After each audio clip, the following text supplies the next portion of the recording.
Bonsoir YouTube, ici Largo pour une petite vidéo de test. Alors c'est la première sur cette chaîne puisque pour pouvoir tester un livre, il faut l'avoir lu en entier. Donc pour l'instant, en dehors du royaume de la Discorde, je n'ai pas lu beaucoup de choses en entier et je préfère en parler en connaissance de cause.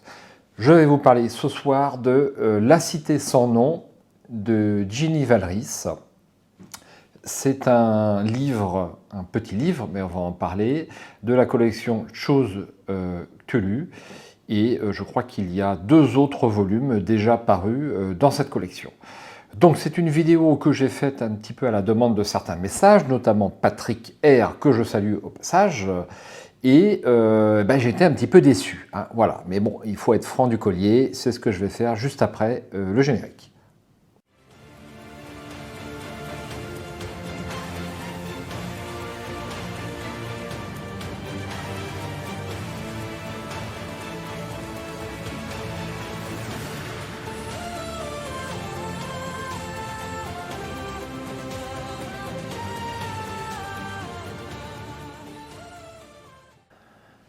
Alors, ce livre est inspiré bien sûr de la nouvelle de H.P. Lovecraft, d'ailleurs le nom est indiqué ici.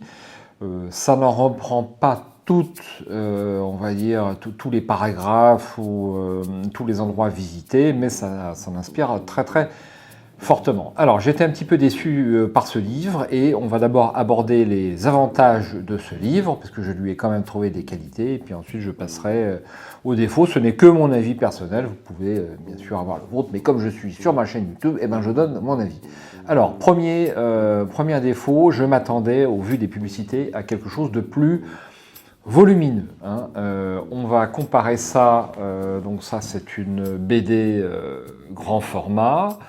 Ensuite, on a une BD dont vous êtes le héros, donc c'est encore plus petit. Et puis ici, on a par exemple un livre, Le marteau et l'enclume. Donc voilà, c'est petit. Alors je vais comparer ça par rapport à quelque chose que l'on connaît, c'est Cyclades. Donc c'est du même, presque du même, de la même taille, mais c'est pas de la même épaisseur. Hein.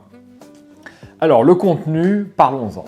Donc nous avons ici, dans ce livre, eh bien, combien 109 paragraphes. Donc 109 pages, puisqu'il y a, c'est la particularité de ce livre, une page par paragraphe. Donc 109 pages, on peut se dire déjà que c'est un petit peu court. Mais lorsqu'on sait que sur 40 à 50%, je ne vais pas mesurer exactement, mais au moins 40%, des paragraphes, il n'y a pas de choix à faire. Alors là, on a 3 choix à faire, mais c'est tout à fait exceptionnel. Ici, on a une fin, rendez-vous 79. Voilà, et ici, par exemple, on n'a pas de choix à faire. On va directement à la 63, et beaucoup de fois, c'est comme ça. Donc ça, c'est vendu dans la catégorie livre-jeu. Je ne suis pas d'accord avec ça. Il y a quelques choix à faire. C'est vrai dans le livre, mais je dirais que c'est presque anecdotique. Donc j'ai mis 1h30 pour finir ce livre, donc c'est vrai que c'est écrit relativement petit, mais j'ai mis qu'1h30 pour, je pense, voir la dernière fin. Je pense que c'est la dernière fin, je peux le supposer, puisque j'ai résolu les 3 mini-énigmes qu'il y a à l'intérieur, et franchement, voilà. Donc ça vaut 12,90 €. Et pour 1h30 de jeu, et un jeu pas très développé, puisque 109 paragraphes, on va dire qu'il y a peut-être 40% ou enfin 60% où il y a un choix à faire. Je vous laisse faire le compte. Ça vaut pas l'euro. Alors ça, c'était les inconvénients dont j'ai parlé. Pour moi, c'est un peu rédhibitoire parce que j'aime bien avoir un petit peu de contenu. Et passons aux avantages.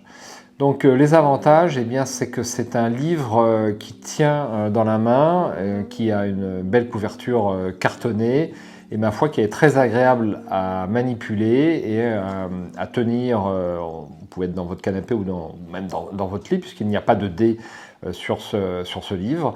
Et ma foi, ça c'est extrêmement plaisant, c'est vraiment dur, et ça j'ai beaucoup apprécié au cours de ma lecture. Belle prise en main, c'est pas lourd, c'est très sympa. Deuxième point positif, c'est bien écrit. J'ai trouvé ça bien écrit, c'est peut-être pas de la classe Bordage ou d'un peut-être Game of Thrones, mais R.R. Martin, mais c'est quand même bien écrit, il y a un petit peu d'humour, c'est au niveau des fins, qui sont toujours assez tragiques là-dedans.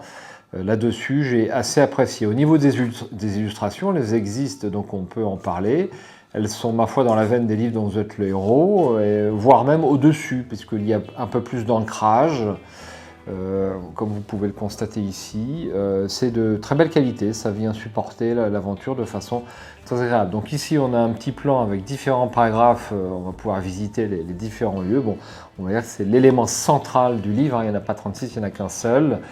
Et c'est d'ici que vous allez pouvoir éventuellement explorer la cité sans nom. Alors je spoil un tout petit peu, hein, mais voilà. Donc je ne sais pas si c'est un écrivain français ou anglais, selon son nom, ça, il paraît peut-être anglais, mais je n'en suis pas sûr.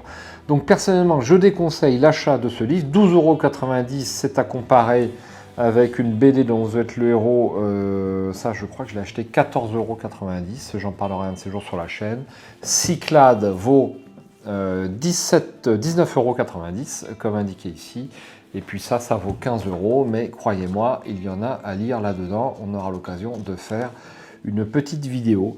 Voilà, c'est tout ce que j'avais à vous dire sur cet exemplaire. Je n'en achèterai pas d'autres et donc je ne pourrai pas en tester d'autres. Semble-t-il que certains joueurs ont, eux, apprécié cette aventure. Bon, ce n'est pas mon cas, que voulez-vous, ça arrive. Ah, ciao, bonsoir, et puis j'espère à bientôt sur la chaîne.